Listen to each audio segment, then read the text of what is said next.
السلام علیکم معزز ناظرین، پیارے دوستوں، بہنوں، بھائیوں اور بزرگوں، میں حافظ صفد نواز ایڈوکیٹ آپ کو اپنے اسلامی چینل کے اندر خوش آمدید کہتا ہوں۔ اور ہر روز کی طرح آج بھی ہم انشاءاللہ تیسرا پارہ سورہ آل عمران آیات نمبر 41 تا 45 کی تلاوت، ترجمہ اور تفسیر پڑھنے کی شرح حاصل کریں گے۔ تلاوت شروع کرنے سے پہلے ہم درود شریف پڑھتے ہیں، آپ بھی میرے ساتھ پڑھیں۔ اللهم صل على محمد وعلى آل محمد كما صليت على إبراهيم وعلى آل إبراهيم إنك حميد مجيد. اللهم بارك على محمد وعلى آل محمد كما باركت على إبراهيم وعلى آل إبراهيم إنك حميد مجيد. أما بعد فأعوذ بالله من الشيطان الرجيم. بسم الله الرحمن الرحيم. وَإِذْ قَالَتِ الْمَلَائِكَةُ يَا مَرْيَمُ إِنَّ اللَّهَ اصْطَفَاكِ وَطَهَّرَكِ وَاصْطَفَاكِ عَلَى نِسَاءِ الْعَالَمِينَ. يَا مَرْيَمُ اقْنُتِي لِرَبِّكِ وَاسْجُدِي وَارْكَعِي مَعَ الرَّاكِعِينَ. ذَلِكَ مِنْ أَنْبَاءِ الْغَيْبِ نُوحِيهِ إِلَيْكَ وما كنت لديهم إذ يلقون أقلامهم أيهم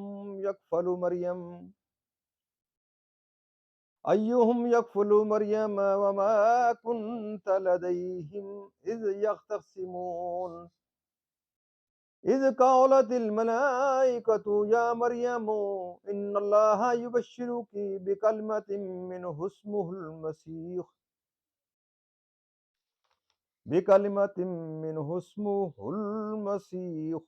عيسى ابن مريم وجيها في الدنيا والآخرة ومن المقربين ويكلم الناس في المهد وكهلا ومن الصالحين. صدق اللہ العظیم. ترجمہ.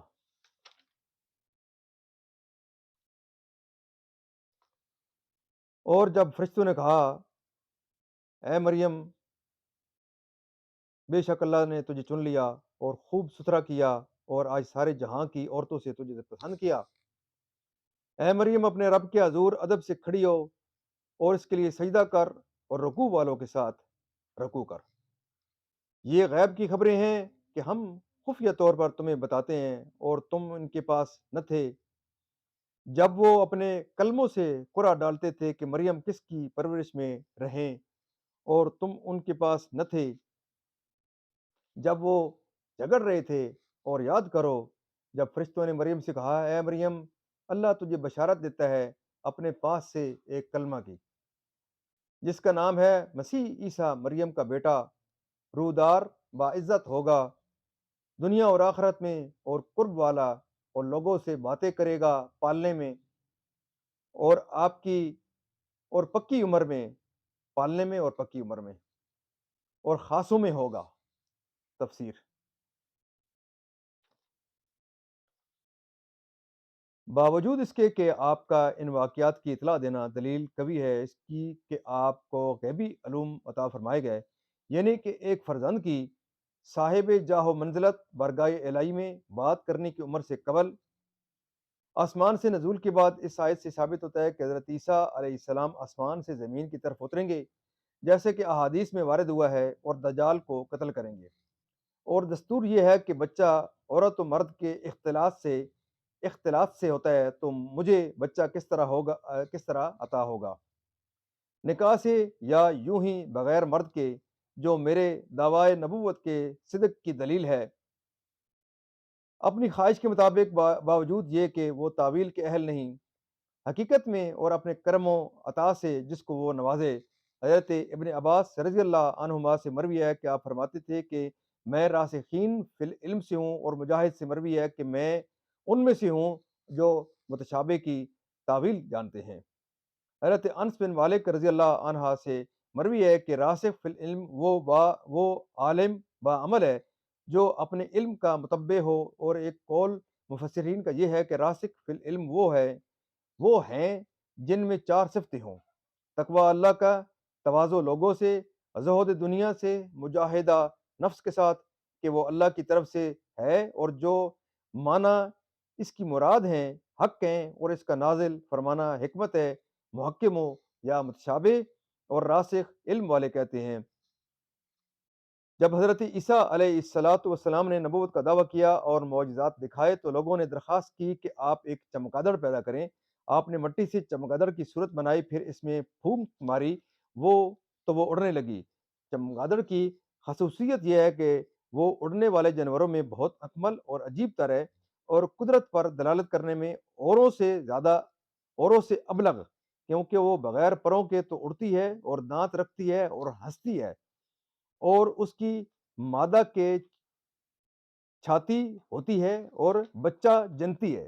باوجود یہ کہ اڑنے والے جانوروں میں یہ باتیں نہیں ہیں، جس کا برس عام ہو گیا ہو اور اطباء اس کے علاج سے عاجز ہوں، چونکہ حضرت عیسیٰ علیہ الصلاۃ والسلام کے زمانہ میں طب انتہائی عروج پر تھی اور اس کے ماہرین امر علاج میں ید طولہ رکھتے تھے، اس لیے ان کو اسی قسم کے معجزے دکھائے گئے تاکہ معلوم ہو کہ طب کے طریقہ سے جس کا علاج ممکن نہیں اس کو تندرست کر دینا یقیناً معجزہ اور نبی کے صدق نبوت کی دلیل ہے۔ وہب کا قول ہے کہ اکثر حضرت عیسیٰ علیہ السلام کے پاس ایک دن میں 50,000 مریضوں کا اجتماع ہو جاتا تھا۔ ان میں جو چل سکتا تھا وہ حاضر خدمت ہوتا تھا اور جسے چلنے کی طاقت نہ ہوتی اس کے پاس خود حضرت تشریف لے جاتے اور دعا فرما کر اس کو تندرست کرتے اور اپنی رسالت پر ایمان لانے کی شرط کر لیتے۔ حضرت ابن عباس نے فرمایا کہ حضرت عیسیٰ علیہ الصلاۃ والسلام نے چار شخصوں کو زندہ کیا۔ ایک آزر جس کو آپ کے ساتھ اخلاص تھا، جب اس کی حالت نازک ہوئی تو اس کی بہن نے آپ کو اطلاع دی، مگر وہ آپ سے 3 روز کی مسافت کے فاصلے پر تھا۔ جب آپ 3 روز میں وہاں پہنچے تو معلوم ہوا کہ اس کے انتقال کو 3 روز ہو چکے۔ آپ نے اس کی بہن سے فرمایا ہمیں اس کی قبر پر لے چل، وہ لے گئی۔ آپ نے اللہ تعالیٰ سے دعا فرمائی، آزر بإذن الہی زندہ ہو کر قبر سے باہر آیا اور مدت تک زندہ رہا اور اس کے اولاد ہوئی۔ ایک بڑھیا کا لڑکا جس کا جنازہ حضرت کے سامنے سے جا رہا تھا، آپ نے اس کے لیے دعا فرمائی، وہ زندہ ہو کر ناش برداروں کے کندھوں سے اتر پڑا، کپڑے پہنے گھر آیا، زندہ رہا، اولاد ہوئی۔ ایک عاشر کی لڑکی شام کو مری، اللہ تعالیٰ نے حضرت عیسیٰ علیہ الصلوۃ والسلام کی دعا سے اس کو زندہ کیا۔ ایک سام بن نو جن کی وفات کو ہزاروں برس گزر چکے تھے، لوگوں نے خواہش کی کہ آپ ان کو زندہ کریں۔ آپ ان کی نشاندہی سے قبر پر پہنچے اور اللہ تعالیٰ سے دعا کی کہ سامنے سنا کوئی کہنے والا کہتا ہے کہ عجب روح اللہ، یہ سنتی ہی وہ مرعوب اور خوف زدہ اٹھ کھڑی ہوئی اور انہیں گمان ہوا کہ قیامت قائم ہو گئی اور اس ہول سے ان کا نصف سر سفید ہو گیا۔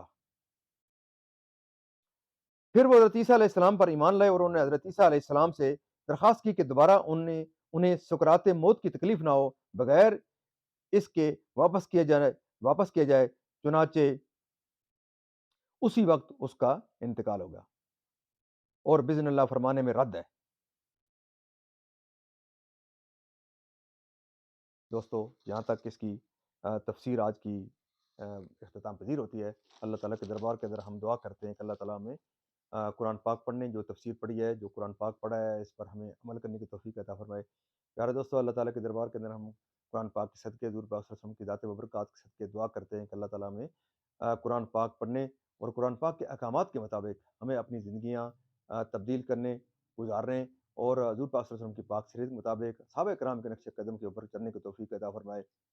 معزز ناظرین، اللہ تعالیٰ کے دربار کے اندر ہم قرآن پاک کے صدقے، حضور پاک صلی اللہ علیہ وسلم کی ذات برکات کے صدقے دعا کرتے ہیں کہ اللہ تعالیٰ تمام پریشانوں کی پریشانیاں دور فرمائے، تمام بیماروں کو شفائے کاملہ عاجلہ عطا فرمائے اور اللہ تعالیٰ تمام مرحومین کو جنت الفردوس میں اعلیٰ و بالا مقام عطا فرمائے۔ میں اپنے ان تمام دوستوں اور معزز ناظرین کے لیے جو مجھے دیکھتے ہیں، اللہ تعالیٰ ان کو صحت عطا فرمائے، اللہ تعالیٰ ان کے گھروں میں، ان کے مال میں، ان کے جان میں خیر و برکت عطا فرمائے۔ اللہ ان میں اگر کوئی خصوصی طور پر اللہ